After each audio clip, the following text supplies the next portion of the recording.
अब आइए जान लेते हैं कि सन 1900 से आज तक तीव्रता के लिहाज से दुनिया के 10 सबसे बड़े भूकंप कौन से रहे हैं। सबसे भयानक भूकंप 1900 के बाद से जो आया है वो है 22 मई 1960 को चिली के वाल्विडिया इलाके में, जिसकी तीव्रता 9.5 रही, जो बहुत बहुत भयानक है।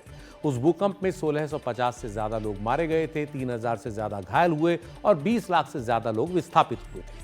उस भूकंप से समुद्र में उठी सुनामी से हवाई, जापान और फिलीपींस तक नुकसान हुआ था। इस भूकंप के 2 दिन बाद करीब का एक ज्वालामुखी भी फूटा, जिससे वायुमंडल में 6 किलोमीटर की ऊंचाई तक धूल और गुबार उठा, जिसने काफी दूर तक नुकसान पहुंचाया। दूसरा सबसे भयानक भूकंप 28 मार्च 1964 को अलास्का में आया, जिसकी तीव्रता 9.2 थी। ये भी बहुत ज़्यादा है।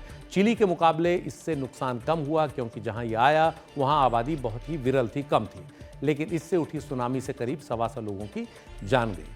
तीसरा जो सबसे भयानक भूकंप है वो आया 20 साल पहले 26 दिसंबर 2004 को इंडोनेशिया के सुमात्रा में।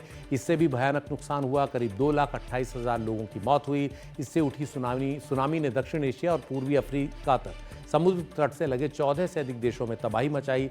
17 लाख से ज्यादा लोग विस्थापित हुए। भारत में भी इसका भारी असर दिखा।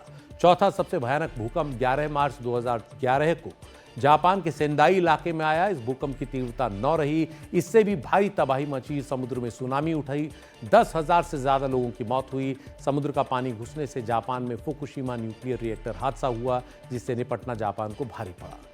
इसके अलावा पांचवां सबसे भयानक भूकंप 4 नवंबर 1952 को रूस के कमचटका में आया। इस भूकंप की तीव्रता 9 रही। भूकंप से उठी सुनामी ने अमेरिका के हवाई द्वीप तक तबाही मचाई।